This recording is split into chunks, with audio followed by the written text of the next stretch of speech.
Hello everyone, welcome. My name is Adam J. Pestridge. Welcome to another P3D video. Flight simulation. We're talking all about the differences between P3D version 4 versus P3D version 5 and what it means with DirectX. So as everybody knows, moving back into the past, FSX used a combination of DirectX 9, DirectX 10. P3D version 4 uses DirectX 11. And P3D version 5 has taken advantage of DirectX12. But what does this mean for us as a user? And how do we need to change our ways of using our flight simulator product? Well, I'm sure everybody who has used FSX has been so used to working in a DirectX 9 or 10 environment and doing things in a certain way, and then moving into DirectX 11 was actually a big huge benefit. DirectX 11 took a lot of advantages, or gave us a lot more possibilities and a lot more stability within our simulator. And prepared version 4 is a very good solid simulator, and you don't really have to worry too much about sort of certain things that you now have to worry about in prepared version 5, and we're going to talk about this in this video. Prepared version 5 using DirectX 12, now we have to become VRAM managers. We have to manage our own GPU. People who using prepared version 4 don't really have this problem. It's managed for them by the DirectX 11 application. Anybody like Microsoft or the developers for P3D have to live within this environment of DirectX 11, and all the add-ons that have been created with an overhead spend for the GPU VRAM. And basically GPU VRAM is like a memory allocated onto your graphics card, and here you can see dedicated GPU memory. I've got 11 gig, and right now I'm using 9.4 gig of my 11 gig. I'm running the sim in the background here, and I've also got OBS recording this video as well as displaying these pages. So I'm using 9.4 out of my 11 gig GPU memory. Now, if you're a version 4 user, this doesn't really mean anything to you. You don't really have to worry about this. But if you're a version 5 user, you now have to manage your own dedicated GPU memory on your PC. Why? Because of DirectX 12. DirectX 12 has an amazing host of graphical features that are now implemented or will be properly implemented in the future of P3D version 5, including stuff like ray tracing. In fact, graphic cards take advantage of these that have like the RTX ray tracing logo. Mine is a GTX card, so mine doesn't really take advantage of ray tracing, but if you do have a supported card, it will take advantage. And to be honest, for DirectX 12, there ain't that many supported cards here. If we have a look at what cards are supported for DirectX 12, it's just what's in this list here, right? And it only goes down as far as the 1060. So if you're running anything less than a 1060, it's not actually going to be DirectX 12 compatible. So you're going to really struggle to run P3D version 5. Now, I'm not saying you can't run it, because Lockheed Martin have been very clever in the support. Actually, if we go to their website for the learning library for prepared, they actually do state here that P3D version 5 includes a limited down level support for DirectX 11 and 11.1 on the hardware GPU side. Now, unfortunately, when using a GPU that really doesn't support DirectX 12 and it's still on DirectX 11, some features may not work. It doesn't officially support these devices or the drivers, but you will find that it becomes unstable or can crash when using these graphics cards. So basically, if your graphics card is not fully supported by DirectX 12, you're going to find that it's going to crash anyway, because really it doesn't support DirectX 12, and P3D are kind of having to manage some sort of limited down level grade support for you. So to be honest, you're going to be probably better off using prepared version 4, which is fully compatible with DirectX 11 and has been so for years. Now, if we look over and head over to a Wikipedia page, which is always synonymous with not being true, but to be honest, this is true. DirectX 11 has been around since 2009. So we've had nearly 20 years of application usage, testing, updates, refinements, and in fact, they've had 3 revisions to the DirectX 11 program. There was one in 2009, 2011, 2013. Now, DirectX 12 is only 5 years old. It's only been out the last 5 years. It actually hasn't even had a single revision yet. It's kind of still on its infancy first, one. And of course, prepared version 5 only came out this year, which, it's had like the 5 years of development within DirectX 12, but effectively version 5 is a baby compared to version 4.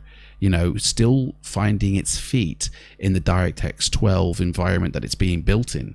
DirectX 12 is a very different beast to DirectX 11. But what does this mean for us as simmers? Like, what do we have to be doing? Now that there is like DirectX 11 has a overhead limit for using your GPU. So it was managed within itself. So developers developing products for DirectX 11 had to live within this overhead budget.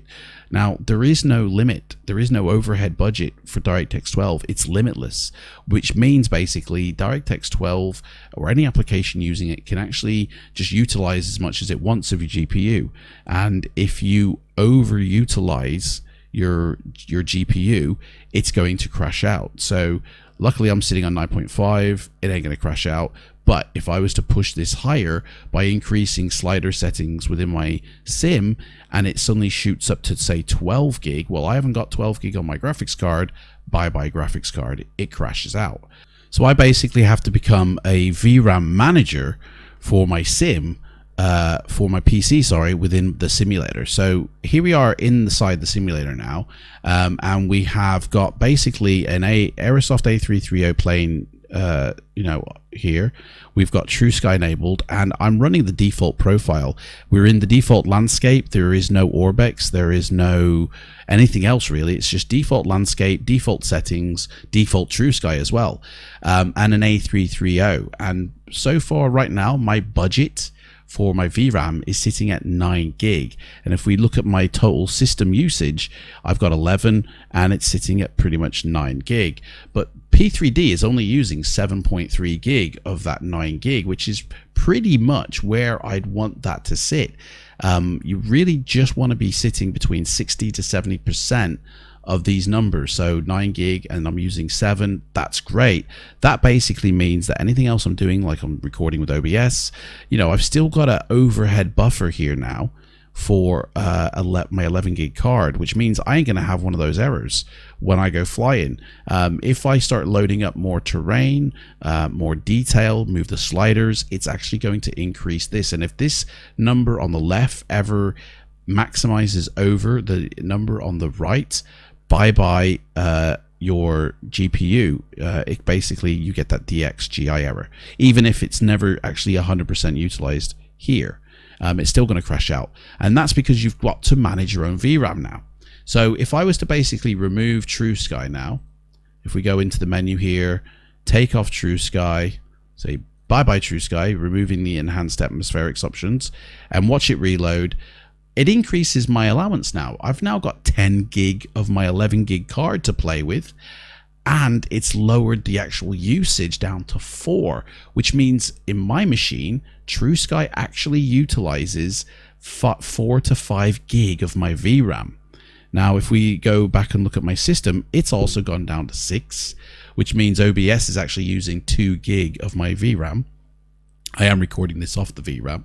So if I know OBS uses 2 and the system has 1, that means I know exactly how much VRAM I have to play with within prepared before it's going to crash out, before you're going to get that DXGI error. So I can now live within my budget. For me, the most important thing is my FPS. That's what my flight simulator is built around completely, 30 FPS. Why? Because to be honest, the human eyeball can't perceive smooth motion beyond like 27 FPS. Like in America, the films, the movies, they've always been had a frame rate of 30 or 29.97. In the UK and in European territories, our frame rate has always been something like 23.95, basically 24, 25 FPS. So we as human beings have been kind of preconditioned to see those values and gotten used to that as the normal. Our eyesight is very quite limited. At the same time, it's actually very quite complex, but we can't really perceive anything more than 30 FPS. You might think you can, but you honestly can't. Now, I know you're gonna have a lot of gamers in here going, well, I play Call of Duty and I'm getting 100 FPS on my monitor, and actually it's smooth as butter, and when I tune it down to 30 FPS, it's stuttery, and I do notice a difference. And that is true. You will notice a difference. If you've got a high refresh rate monitor set to clock at 144 refresh, and your FPS is maxed up to like 100, 144 with a variable refresh rate, you will notice the difference if you try and lock it to 30, because it's well below your frame rate limit for your monitor's refresh rate, and so you're going to get screen tearing and stuttering. But it still doesn't take away from the fact that your eyeballs can only perceive 30 FPS. So you might be able to display a higher frame rate in Call of Duty because the camera is whipping around really fast, and you do notice a difference if you try to play Call of Duty at 30 FPS and you whip the camera around fast enough. It will look like a little slight stutter. That does not mean that your eyesight is any better. It just means that in that environment, when you're whipping the camera around, you do need a higher frame rate to accommodate the fast movement of camera in order to still perceive smooth motion. We in Flight Simulator, we don't have that. We don't need the camera whipping around. This is as fast as the camera whips in our Flight Simulator world. That's not really that fast. And if you can still maintain 30 FPS when the camera is being whipped around like this, which as you can see I am, then that's it. That's all you ever need. You don't need 60 FPS. You don't need 100 FPS. All you're doing is putting more strain on your PC's resources. You only have a fine amount of resources to use within your system. So I have a CPU which is base speed is 4.2. I've overclocked it to 5 gigahertz. At the moment, it's not utilizing the full of that. I'm looking into it. My memory is 32 gig. It's not even using the 32 gig. It's got like 19.8 being used at the moment. And my GPU is got an 11 gig VRAM attached to it. Right now, it's actually quite warm. It's 67. To be honest, it does hover between the 60s and 70s, but it's only utilizing 6 gig at the moment of that 11 gig. So there's plenty of room there. I'm not bothered. But you can't use beyond the specs of your PC unless, of course, you're using like shadow gaming or something like that. So you have to live within the means. Now, you have two choices. You can either try and reach 60 frames per second and have a certain amount of graphical detail within your game, and you will go, oh, this is lovely, this is nice, it's lovely and smooth. Or you can try and just achieve a 30 FPS frame rate and increase the amount of graphical detail you can and still see it and perceive it as smooth. Now, my OBS is actually capturing this footage at 60 FPS, and it's going to be encoded in 60 FPS, which means you're going to be watching this in 60 FPS. But my simulator only has to make 30 FPS, and it's still smooth. Now, if there's any stuttering, I don't see that here, but you might, because it's actually being encoded at double the frame rate, and then it's being re-encoded after the fact. So you might actually see a slight stutter, but in my sim, there is no stutter whatsoever. It's absolutely smooth. And if you had 60 FPS, it's, on your in your sim, you would say it's smooth as well, but you wouldn't have as much graphical detail. Basically, guys, what we're saying here is you've got to become your own VRAM manager, within prepared version 5, because in DirectX 11, that was all done for you. You didn't have to manage your own VRAM. DirectX 11 managed your VRAM. But in the uncapped environment of DirectX 12, you now have to manage your own VRAM. Now, I want to talk a little bit about these add-ons, because the Aerosoft A330 has been out for some time. If you have Orbex products installed, that has been out for some time. if you have any planes or airports that, you know, have been sort of made compatible from version 4, they've been out for years. Now, they're all been made in this DirectX 11 environment, okay? And DirectX 12 and DirectX 11 are vastly different. In fact, if we go back and, you know, if we remember back to the website, the ray tracing lighting is the major feature for DirectX 12, which has been the inclusion of TrueSky. So if we reactivate TrueSky, you can see that the lighting on this plane is going to change dramatically, right? And that's all down to TrueSky. It's completely changed this look of the plane, and in fact, it makes it look a little bit more realistic, I think. You know, the way the lighting, the PBR lighting, or whatever you want to call it, the lighting basically, has affected this plane now, makes it look a little bit more realistic, I think, when you compare it to the legacy version. You know, basically when you're removing TrueSky, you're kind of using it like a DirectX 11 product, meaning that the buildings, the trees, and anything else built within that DirectX 11 will be better compatible visually, right, with the sim, because all them products were made in a DirectX 11 environment. You know, Orbex Global, man, that was created back in, you know, FSX days, and all they've been doing is porting it forward through the versions of Prepared, maybe refining a few things here and there, but it's essentially those same textures that were used in FSX or early versions of Prepared. They may have redone it for Prepared version 4, but it's essentially the same. They haven't redone it for DirectX 12. And when developers go back to all their products and start remaking them within a DirectX 12 environment, you're going to see a much more stable sim, because there's only so much Lockheed Martin can do to accommodate or put exclusions in for developers to allow things to integrate with TrueSky better. It's actually down to the developers. And guys, I implore you, please, I know you're busy with the Microsoft money train, but can you just come back to us and redo all your products and even maybe release them again, you know? And I would be happy to buy a little surcharge for your efforts on updating a much more stable sim. Now, you'd probably go, a lot of people go, no, I'm not paying again for the same thing. Well, let's not forget, to be honest, none of these products that we're using are actually really compatible with DirectX 12 and Prepared version 5.1, you know, or moving forward 5.2, 5.3. They're not actually that compatible because they were made with DirectX 11 technology, and they were implemented and ported over rather than remade. So effectively, if you don't want any graphical problems in your sim, turn off TrueSky, and you will be using like the legacy version of your sim. But I gotta say, your cloud coverage will not extend off to the horizon. TrueSky is very optimized in obtaining a higher draw distance of cloud coverage than not using it. In fact, I could only maximize 3 different layers of clouds when I used the older legacy version. So in my Active Sky program, I had to limit it to 3 cloud layers, and I think my maximum draw distance was like 100 miles, and that was it. In fact, I might have even reduced it down to 90, but I couldn't get any further because my FPS would suddenly bite it and drop to the bottom.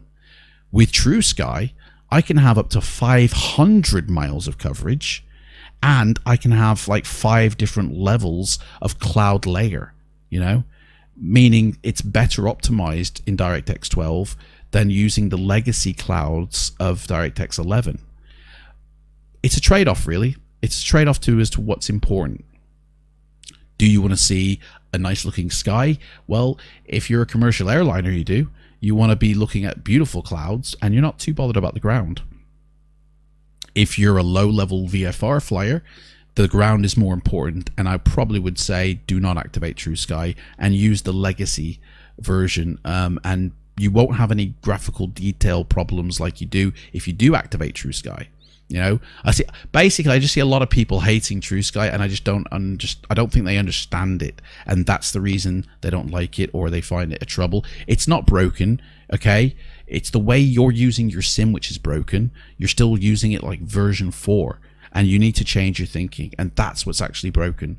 There's none of this is documented. None of this is actually given to us, you know, in a documentation style. And this is why I do these videos, because this is what I've learned through research and through testing, you know, and that's the only way we understand anything, is to try it ourselves. So basically, when I fly at night, I turn off TrueSky and just have the legacy cloud stuff, and really limit them down, because at night you don't really see clouds anyway. So I get to see my beautiful nighttime being displayed as it should. When I'm on daytime and I'm going to be flying commercial airliners, I actually activate TrueSky, tone down my settings, because I don't need to see ground level terrain detail at high detail, because I'm going to be up there in the clouds and I want to see them in high detail.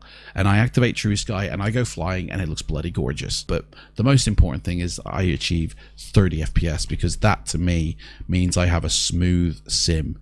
So no matter what I'm doing, you know, it's basically going to be smooth if my frame rate stays at 30 FPS. How can we maintain a frame rate within P3D?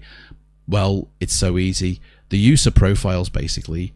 If you come here to the profile screen, you can basically customize the look of your sim by setting up the sliders however you want, you know, by putting these sort of like, you know, wherever you sort of feel is appropriate, you know, setting up everything here, doing whatever, and then going into display and clicking save settings, and then giving it a name, and you will then find you've actually got a set bunch of values that you can have for very many different usages. So as you can see, I've got one for PMDG, I've got one for Orbex, I've got one for Mega Scenery, I've got one for Coronado. Basically every different type of airport I fly is optimized for keeping my frame rate at 30. So you can basically manage your VRAM load easily by the creation of profiles. Now, first off, you need to know how much VRAM you've got on your card. So if you bring up the task manager here, go to performance, scroll down to GPU, it'll tell you how much you've got here under dedicated GPU memory. I've got 11 gig, so I have a little bit of a room to play with in terms of my VRAM. But if you're on a lesser card, if you've got I wouldn't recommend a 4 gig card. If you've got a 4 gig card, I would probably say just run the default profile, turn off dynamic texture streaming, increase your target frame rate to unlimited, turn VSync off, lock your frame rate in your GPU to 30, and this should be quite good to go. On the default sliding settings. You might even have to tone some of these down. But if you've got 6 gig, I actually have created like what I believe is the sort of best settings on a 1080p screen for a 6 gig card. Again, always frames unlimited, VSync off, and lock your frame rate to 30, meaning you can actually get then more graphical detail in your simulator. But if you're running 1080p textures, your texture resolution does not need to go any higher than medium, because these texture resolutions are 1024, which are a lot closer to 1080p than the high 2048 resolution. So you won't actually see any difference. And the higher you go, if you use ultra, you then have to use more anti-aliasing to sort of hide those jaggies. So there is no point in running anything higher, and with each increase just increases your VRAM. The world settings are very moderate. They're basically based off the default but given a little bit more. I have disabled enhanced atmospherics, so TrueSky. You won't be using TrueSky. I think if you've got an 8 gig card, you could actually get more graphical detail out of non-TrueSky. And to be honest, this is really going to probably make your usage be about 3 or 4, maybe 5 out of the 8 or the 6 rather, sorry, that you've got. So you could probably turn some of these sliders up as well once you utilize this profile. But again, HDR turned off, because if you're not using a HDR monitor, there is absolutely no point in ticking enable HDR.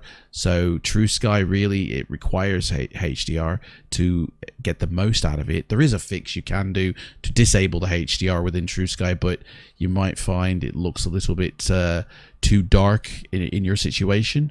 So you might get the Mars effect, you know, and there's no real way around that, to be honest. And then I've also created an 8 gig profile, which again has its own slider settings here. Doesn't really change much here, but bumps up your anti-aliasing, changes or increases a few sliders within here, and within here gives you a few more, but also tunes up the traffic settings as well, allowing you to run more. And then of course, if you are on a TI card, which is a 11 gig, or basically if you're running a 10 gig or plus card, I feel that you can run TrueSky, and that you can have pretty much quite good settings here, and you'll see a very good display within. And there is like a 4K version and a non-4K version as well. But you know, if anybody wants any of these like profiles, they're all saved within documents, okay? And if you scroll down to the files section in documents, they're all saved here. If we do it by type, there we go. These are all mine. I've got a GeForce GTX 1080 Ti, so it will say something different here for you. But I mean, I've got no problems anybody basically asking me for these files here. In fact, I'll put them in my Discord, and all you need to do is transfer the values across, really. Here, all the way down. And so I don't have an issue with anybody. Basically, I'm going to put these in my Discord, so if anybody wants to come and grab these and just pop them into your sim and then use them, and you'll find that you won't have a DirectX crash, you know, a DXGI crash. All of these have kind of been optimized for the various GPU levels. So if you've got a 6 gig card, an 8 gig card, or a 10 gig card, you know, feel free to hit me up with these guys. And that's basically it. And that's all I ever do. I don't know what else there is more to say on this, guys. If you're still watching this, I really thank you for your patience. I think it's time to go, though. If you've got any questions, I have a Discord where I offer full support, and I'm happy to fully more explain this in better detail if you need. But basically, you've got to become your own VRAM manager. Otherwise, you're going to get these errors. And my graphic fix, my GPU fix, can only do so much. It's more of an assistant more than a definitive fix. You need to manage it with profiles, which if you watch that video that I did, explains about that in better detail. Go watch that. Thank you so much for watching this, and I'll see everybody in the virtual skies.